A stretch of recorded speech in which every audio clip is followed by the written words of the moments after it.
Hello, Ima. Saan ang punta mo? So, dyan lang sa tabi-tabi. Ayan po ang nanay ko. Nakapustura. Magtitinda lang naman kami ng aming mga recycle.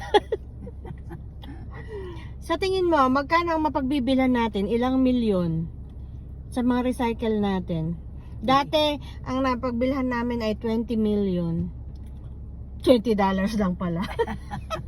Siguro mga ngayon, mga $15 lang. Join niya yun. Ayan po si Ima. Masaya siya ngayon. Masaya ka ba ngayon? Bakit? Nakapagbenta na ako. Magbebenta ka pala. Magkano kaya ang aming mapagbibilhan dito? Yeah, siya po yan. Pag inaaya mo siyang mamasyal, mag-shopping, ayaw. Kung pupunta lang sa store, ayaw. Sabihin mo sa kanya, halika.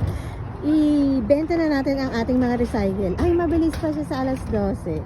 Kaya, tingnan po natin kung magkano ang iyong magiging pera mamaya. Yan ang aking si Ima. Oh, mother, ready ka na sa iyong pera?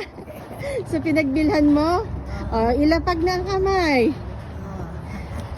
10 15 16 16 million $16 lang pala.